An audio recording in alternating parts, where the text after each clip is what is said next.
Olá a todos, sejam bem-vindos ao canal Por Outra Educação. Eu sou o Maurílio Gomes. Esse é o espaço onde eu falo e luto por uma outra educação básica para o Brasil. No vídeo de hoje eu vou falar sobre a Dilma Rousseff, exatamente sobre suas tragédias. Só que antes de eu falar sobre isso, eu vou pedir para você se inscrever no canal. Rapidinho você faz isso, ative as notificações, se alique aqui com a gente nesse lugar, nessa plataforma de discutir a educação, para a gente sair em defesa dela, porque diferente de qualquer discurso político demagógico, é só a educação que sozinha pode ser aí a panaceia de grandes problemas do Brasil, problemas comuns, problemas estruturais, problemas históricos. E só com a educação de qualidade é que a gente pode fazer uma revolução nesse país. As tragédias de Dilma, o que me motivou a falar sobre esse vídeo foi a Lava Jato. Aconteceu que na semana passada saiu um estudo do Fábio Sá falando sobre como o pessoal da Lava Jato incorporou um certo iliberalismo, uma posição antidemocrática. E aí eu volto às origens. Quem sancionou as duas leis que foram instrumentos da Lava Jato, a Lei 2.846, que é a lei do Acordo de Leniência, e a 2.850, que é a da delação premiada, logo depois das manifestações de julho. E no mês de agosto ela sancionou essas duas leis porque ela estava acuada em função das manifestações de 2013 e ela infelizmente não teve uma visão reguladora melhor porque ela acabou sancionando uma lei cheia de buracos e ela não revisou esses buracos porque eles tinham saído da própria Casa Civil dela e quando retornou para sua mão ela sancionou com a mesma forma e possibilitou aí tanto o Dallagnol como o juiz Sérgio Moro a inundar o Brasil, a naufragar o Brasil num direito heterodoxo, em coisas que estão fora da lei. É preciso olhar para o passado para a gente entender o futuro. E a Dilma Rousseff, ela não foi uma presidente muito feliz, porque além da tragédia na economia, a tragédia regulatória é ainda muito maior, muito danosa, muito mais nefasta que todos os males que ela trouxe para a nossa economia, que até hoje não se recuperou em função aí da sua ideia desastrosa, que era aquela fixação da nova matriz econômica da Dilma Rousseff. Primeiro, a gente tem que começar a falar sobre a gestão desastrosa no setor elétrico, que ela acabou fazendo uma desorganização tão grande no setor elétrico que culminou aí com aquela redução que ela iria fazer na conta de luz e que acabou que a gente pagou muito mais caro com essas interferências que a Dilma Rousseff fez. Inicialmente, ela queria rever todos os contratos do Ministério da Energia. Como isso causou aí uma insegurança jurídica, ela foi desautorizada pelo Palocci no programa Roda Viva. E até então o Palocci era dos pilares de sustentação do governo Lula. Aí passa, o Palocci cai, o Dirceu cai, a Dilma Rousseff sobe para a Casa Civil e ela vai fazer uma gestão atabalhoada e centralizadora. Ela não fez uma gestão de uma Casa Civil tranquila, ela só conseguia produzir ali dossiês contra as outras pessoas. E quando ela chega na Casa Civil, ela vai fazer a sua vingança com o Palocci. O Palocci tinha feito um estudo muito profundo da nossa economia, buscando ali entender a dinâmica dos gastos públicos. E ali que surgiu a ideia do teto de gastos. Foram logo no período em que o governo Lula estava crescendo, ele queria diminuir mais os gastos públicos para aumentar muito mais esse crescimento e ele ter superávites primários superiores ao que teve no governo Lula. Só que a Dilma acabou bombardeando a ideia do teto de gastos e chamou de uma ideia arcaica, vamos dizer assim no termo, porque ela usou outra, e com isso ela consegue efetivar a sua vingança, porque até então toda a Casa Civil tinha se transformado num instrumento muito poderoso que foi em função da própria acumulação de poder que o José Dirceu foi tendo antes da Dilma chegar. Então, quando a Dilma chegou na Casa Civil já era, o Ministério da Casa Civil já era um instrumento muito poderoso, porque o próprio Dirceu foi arregimentando esse poder para si mesmo, que acabou na mão da Dilma Rousseff. Podemos dizer também que foi uma tragédia eleitoral a eleição da Dilma Rousseff, porque se mostrou aí, além de uma gestão desastrosa, a queima do material político do PT construído nos anos do Lula. E com isso, ela, ao tentar se agarrar ao poder, no ano de 2014, aí que ela consegue carbonizar todo esse material político construído pelo Lula aí no galope das reformas estruturais do Fernando Henrique Cardoso. No campo da economia, a gestão da Dilma foi completamente nefasta. A sua ideia de reinventar a roda com o stalinismo histórico, com a tal da nova matriz econômica, fez com que a gente nunca se recuperasse do ponto de vista econômico. A Dilma Rousseff queria expurgar as conquistas da estabilização financeira, um legado da gestão do presidente Itamar Franco, seguido do Fernando Henrique Cardoso. E com medidas anticíclicas, ela expandiu os gastos públicos. E pior, ela ainda conseguiu fazer coisas piores. Para a socióloga Maria Silvia Franco, eu citei ela no vídeo sobre o João Santana, ela falava que a Dilma partia de um pressuposto muito velho, antigo, uma leitura errada do submarxismo mais rastaqueira, e que era de que o Estado, ele, ao impulsionar a burguesia nacional, ela moveria a roda da economia, e fazendo a roda da economia girar, desencadeando mudanças estruturais. E o que aconteceu? A Dilma colocou o dinheiro no capital, o capital, muito esperto, porque não tinha confiança nela, pegou o dinheiro e colocou no círculo financeiro. Não pensaram no coletivo, não pensaram no país, não tiveram a ideia de contribuir com o país, porque a inteligentona da Dilma Rousseff não teve a capacidade de pedir uma contrapartida aí nessa injeção de dinheiro do capital. Toda a esperança que ela tinha nessa tal de medidas anticíclicas não acabou funcionando, porque a Dilma queria induzir com mão de ferro o crescimento econômico. E o que aconteceu? Ela conseguiu reverter a situação, perdendo todo o legado do petismo. Se olhar também o fato de que o governo Bolsonaro é um remédio que hoje amargo a gente sofre em função aí dos erros do petismo. Como a Dilma Rousseff não teve a capacidade de pedir uma contrapartida boa para o país em função aí dessas medidas anticíclicas, a gente não estaria nessa situação. O ruim é de que o petismo sempre teve um recalque do tucanato, porque infelizmente ou felizmente foi o PSDB que, com o Fernando Henrique Cardoso, trouxe mudanças estruturais para o país, que o Lula se beneficiou amplamente e chamou a gestão de herança maldita. E na realidade, a herança maldita quem deixou foi ele, que deixou a Dilma, e esta elegeu o Bolsonaro. Há outras mistificações aí sobre a gestão da Dilma Rousseff. Eu, como sou da área da educação, entendo o desastre que foi a educação do PT por conta da reforma universitária de 2005, em que o Lula tira dinheiro da educação básica para dar para a educação superior.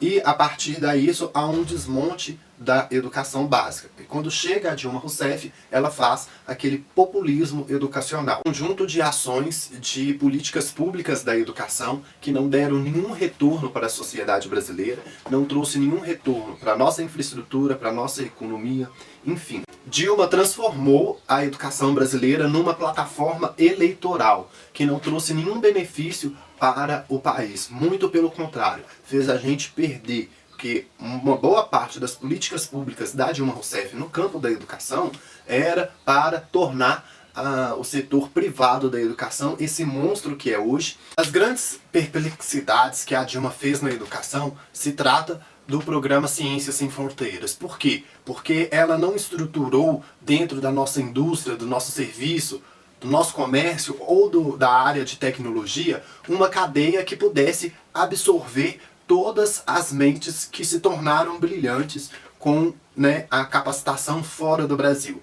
Como ela não criou essa estrutura anteriormente, com o Ciências Sem Fronteiras, ela fazia com que as nossas mentes se tornassem brilhantes e, como nós não criamos aqui um meio de absorver essas mentes excelentes, elas ficaram aí disponíveis para o mundo que já tinha toda essa estrutura. Então, Ciências Sem Fronteira não trouxe nada de positivo para o país, porque nós não tivemos capacidade de absorver essas mentes e essas mentes trabalhar em prol do país. A Dilma Rousseff, ela fez aquilo que o Milton Santos dizia ser o papel da esquerda em 1997, que ele falava que as esquerdas estavam perdidas no voto, que elas não tinham um projeto nacional de país, que elas não tinham um projeto de nação para fazer melhorias estruturais para os mais pobres. E é o que encontro com a literatura do Oliveira Viana, porque há mais de um século, aqui no Brasil, tudo se faz e tudo se pensa em relação ao voto. Somos uma nação de votômanos, fotólatras e votóparos. Só pensamos no voto. Mas foi a inabilidade com as leis, a incompetência regulatória que trouxe a das maiores tragédias de Dilma. Ela colocou o Brasil no olho do furacão com todos aquela pressão que ela vinha sofrendo com as manifestações de 2013, que fez ela sancionar essas leis com muitas inconsistências, cheias de buracos, quase que cai. E essas leis muito mal feitas, muito mal copiadas das leis dos Estados Unidos, em que lá as leis tinham um controle maior, não tinha essa quantidade de alçou Moro, Dallagnol e também o Ministério Público, e principalmente aquele que foi o Robespierre brasileiro, que foi o Torquemada Tupiniquim, o Rodrigo Janot, que plantou as maiores heterodoxias no campo federal e começou a desmoralizar tanto a própria instituição, que seria a Lava Jato, pelos seus métodos, né, fora da lei, e também por toda a instabilidade política que ela gerou no país com o mote de vingar a presidente Dilma Rousseff, que tinha pedido a cabeça do Cunha, do Temer e do Aécio Neves, e que o Rodrigo Janot consegue com eficiência entregar ali a condição que foi dada para a sua recondução para a Procuradoria-Geral da República. Então foi com base nessas duas leis que a incompetência no campo regulatório destruiu empregos, destruiu a economia, destruiu a institucionalidade, destruiu a classe política, desmontou um arcabouço constitucional muito aquém ali das cláusulas pétreas de direitos fundamentais, e também uma lama de processos e procedimentos. A lei ela foi sancionada com buracos, com brechas, com ali, vamos dizer, males que não foram observados na leitura completa e minuciosa do que significava a lei americana e qual o propósito dela. Esse daí é um problema do Brasil, de copiar as coisas sem buscar entender os sentidos, é de fazer aquilo que o Oliveira Viana dizia, buscar elementos fora da nossa própria natureza. Tudo bem que naquela época do Oliveira Viana não existia política comparada, agora existe. Então dá para fazer comparações, estudos, mas não. Como não teve um tempo para fazer um estudo sobre as leis americanas e a Dilma estava pressionada com as manifestações de 2013, ela foi lá em agosto e já sancionou com muita pressa essa lei e, infelizmente, esse simples fato de não ter cuidado com a questão da ortodoxia da lei, da funcionalidade da lei, da estrutura orgânica da lei, ela passou por cima de tudo isso e todas as heterodoxias e os buracos, inconsistências dessa lei permitiram com que o Sérgio Moro fizesse aquela condução coercitiva vergonhosa que esculachou ainda mais a nossa pátria, esculachou ainda mais a nossa nação, porque o tratamento dado a um ex-presidente daquela forma nos envergonhou, né, a nós mesmos, e ainda piorou naquele caldo de cultura de notícias ruins sobre corrupção, brechas, fendas, aberturas, buracos, inconsistências, permitiu com que todas as autoridades públicas não seguissem os procedimentos como eram determinados pela própria lei. Faziam uma interpretação da lei para revelar ali as atitudes de um projeto político de poder do Ministério Público que se revelou quando eles queriam aí ficar com um dinheiro de uma multa que a Petrobras iria pagar.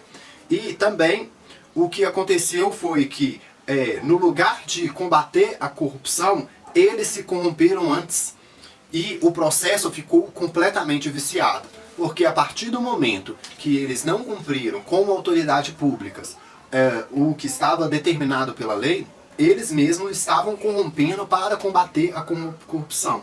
Então, ali encheu a questão de um vício que nos trouxe aí muitos problemas políticos, institucionais, econômicos, sociais e também revelou ali o fato de transformar a força-tarefa da Lava Jato em um ente de razão maior do que a própria Procuradoria-Geral da República. E com tanta fenda, buraco e brechas, permitia abusos e superinterpretações, transformando bandidos em heróis nacionais, mesmo que com isso transgredisse a lei.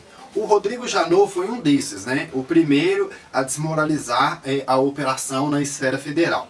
Depois da República de Curitiba, ali já estava de pé o Frankenstein que iria engolir o próprio petismo.